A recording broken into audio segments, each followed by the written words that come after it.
नमस्कार, स्वागत है आपका और मैं हूं आपके साथ लता। बड़ी खबर आपको बता रहे हैं, जहां यूपी विधानसभा चुनाव से पहले कांग्रेस पार्टी को लगा बड़ा राजनीतिक झटका, क्योंकि कांग्रेस के दिग्गज नेता राहुल गांधी के करीबी जितिन प्रसाद ने थामा बीजेपी का दामन। जी हां, आपको बताते चले कि केंद्रीय मंत्री पीयूष गोयल ने दिलाई जितिन प्रसाद को बीजेपी की सदस्यता। तो वहीं पार्टी में शामिल होने के बाद जितिन प्रसाद ने बताई पार्टी छोड़ने की वजह और कहा कि व्यक्ति विशेष की पार्टी नहीं कर पा रहा था काम और सोच समझ कर लिया गया है यह फैसला। जी हां, आपको बताते चले कि जितिन प्रसाद G23 में कांग्रेस के खिलाफ बगावत करने वाले नेताओं में से एक नेता थे। तो एक बार फिर से कांग्रेस पार्टी को बड़ा झटका लगा है, क्योंकि उत्तर प्रदेश में विधानसभा चुनाव में जिस तरीके से लगातार कांग्रेस नेता, कांग्रेस पार्टी सरकार बनाने के जो सपने देख रही है, बता दें आपको चले कि आज बड़ा राजनीतिक झटका लगा है, क्योंकि अब कांग्रेस के दिग्गज और राहुल गांधी के करीबी जाने वाले नेता जितिन प्रसाद ने कांग्रेस का हाथ छोड़कर बीजेपी का दामन थाम लिया है। जी हां, लंबे समय से जितिन प्रसाद पार्टी में उपेक्षित महसूस कर रहे थे, जिसके बड़े कारणों को भी बीजेपी का दामन थामने के बाद जितिन प्रसाद ने प्रेस कॉन्फ्रेंस में स्वीकार किया है। दरअसल आपको बता दें, उत्तर प्रदेश में जितिन प्रसाद का एक खासा प्रभाव देखा जाता है और लगातार पिछले दिनों से कांग्रेस पार्टी से लगातार खींचतान की खबरें जितिन प्रसाद की सामने आ रही थी, जिसका असर साफ तौर पर 5 जून को सीएम योगी आदित्यनाथ के जन्मदिन पर दी गई बधाई के बाद भी लगाया जा रहा था कि हो सकता है कि जितिन प्रसाद कांग्रेस का हाथ का दामन छोड़कर बीजेपी पार्टी ज्वाइन कर ले। हालांकि आपको बताते चले कि जितिन प्रसाद ने बीजेपी ज्वाइन करने से पहले गृह मंत्री अमित शाह से मुलाकात करी है, जिसके बाद मुलाकात करने के बाद केंद्रीय मंत्री पीयूष गोयल ने जितिन प्रसाद को पार्टी की सदस्यता दिलाई है। और इसके बाद आपको बताते चले कि प्रेस कॉन्फ्रेंस करने के बाद पीयूष गोयल ने जितिन प्रसाद का पार्टी में स्वागत किया है। उन्होंने साफ तौर पर यह कहा कि ऐसे लोकप्रिय नेता और कर्मठ नेताओं का हमारे पार्टी में स्वागत है। और इसके अलावा पीयूष गोयल ने साफ तौर पर यह भी अपना बयान देते हुए कहा कि छोटी आयु में भी उत्तर प्रदेश में अपनी प्रतिभा से लोगों का दिल जितिन प्रसाद ने जीता है। और जिस तरीके से जितिन प्रसाद ने यूपी की सेवा की है, वाकई जमीन से जुड़े हुए नेता है और इनका मैं सम्मान के साथ भारतीय जनता पार्टी में स्वागत करता हूं। तो वहीं इसके बाद जितिन प्रसाद ने भी अपनी प्रतिक्रिया देते हुए साफ तौर पर यह स्वीकार किया है कि वो लगातार कांग्रेस पार्टी के नेतृत्व से और कांग्रेस पार्टी में लगातार चल रहे मतभेद से परेशान थे और इसीलिए सोच समझकर ये बड़ा फैसला लिया गया है। जी हां, आपको बताते चले कि जितिन ने प्रेस कॉन्फ्रेंस के दौरान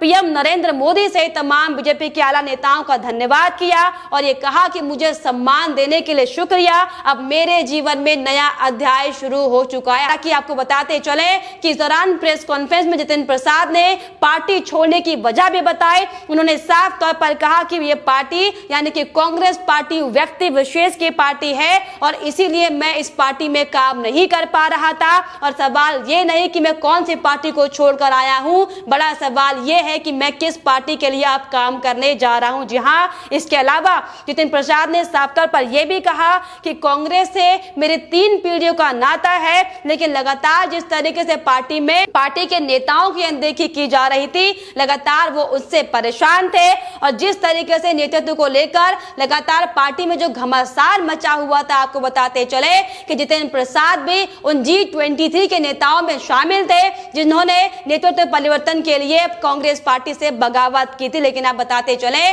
कि यह बड़ा झटका कांग्रेस पार्टी को लगा है, क्योंकि जिस तरीके से लगातार प्रियंका गांधी उत्तर प्रदेश में राजनीतिक बिसात बिछाने की कोशिश में लगी हुई है, लेकिन अब जो बड़ा झटका कांग्रेस पार्टी को लगा है, जिससे साफ तौर पर यह समझा जा सकता है कि विधानसभा चुनाव की तैयारी करने वाली कांग्रेस अब बहुत ज्यादा कमजोर पड़ती हुई दिखाई पड़ी है। हालांकि इसके अलावा आपको बताते चले कि जितिन प्रसाद ने पार्टी ज्वाइन करने के बाद यानी कि भारतीय जनता पार्टी ज्वाइन करने के बाद साफ तौर पर कहा है कि मैंने बहुत सोच समझकर यह फैसला लिया, क्योंकि जिस दल में मैं था मुझे महसूस होने लगा था कि हम अपने लोगों की रक्षा नहीं कर पा रहे हैं और अपने जनता के हितों की रक्षा नहीं कर सकते, तो मुझे इस पार्टी में रहने का कोई मतलब नहीं लगता था और इसीलिए मैंने हाथ का साथ छोड़कर यानी कांग्रेस पार्टी का दामन छोड़कर भारतीय जनता पार्टी का हाथ थामा है, जो कि राष्ट्र हित की पार्टी है, देश हित की पार्टी है। जी हाँ, इसके अलावा आपको बताते चले कि जितेंद्र प्रसाद ने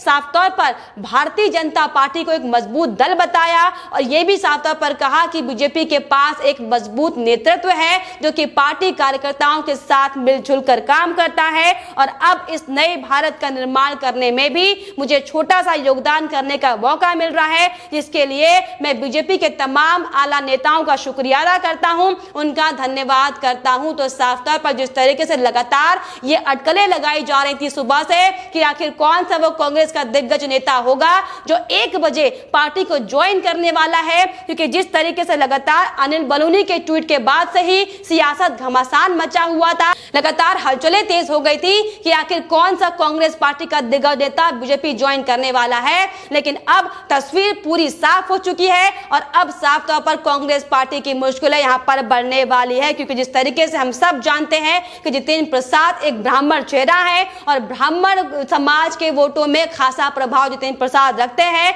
जिसको साधने की लगातार कांग्रेस पार्टी की ओर से तमाम कोशिशें भले की जाती हो। लेकिन अब जिस तरीके से जितेंद्र प्रसाद ने बीजेपी का दामन थामा है, यह साफ तौर पर कहने वाली बात होगी कि आने वाला विधानसभा चुनाव अब कांग्रेस पार्टी के लिए कई मुश्किलें खड़ी कर सकता है। हालांकि आपको बताते चले कि जितेंद्र प्रसाद के बीजेपी में ज्वाइन होने के बाद से ही लगातार अब राजनीतिक गलियारों में सियासत बढ़ने लगी है, जिसको लेकर अब कांग्रेस पार्टी के नेताओं की भी प्रतिक्रियाएं सामने आई हैं। और इसी कड़ी में आपको बताते चले कि कांग्रेस के नेता अजय लल्लू का भी बयान सामने आया। जी हां, आपको साफ तौर पर बता दे कि अजय लल्लू ने साफ तौर पर तंज कसते हुए और जितेंद्र प्रसाद पर निशाना साधते हुए कहा कि जितेंद्र ने कांग्रेस पार्टी को धोखा दिया है, जितेंद्र को कांग्रेस ने पहचान दिलाई, लेकिन जितेंद्र प्रसाद ने कांग्रेस के साथ विश्वासघात किया। लेकिन आपको बताते चले कि जिस तरीके से कांग्रेस अपने कार्यकर्ताओं के साथ विश्वासघात करती है, ये हम सबके सामने, और यही बड़ी वजह है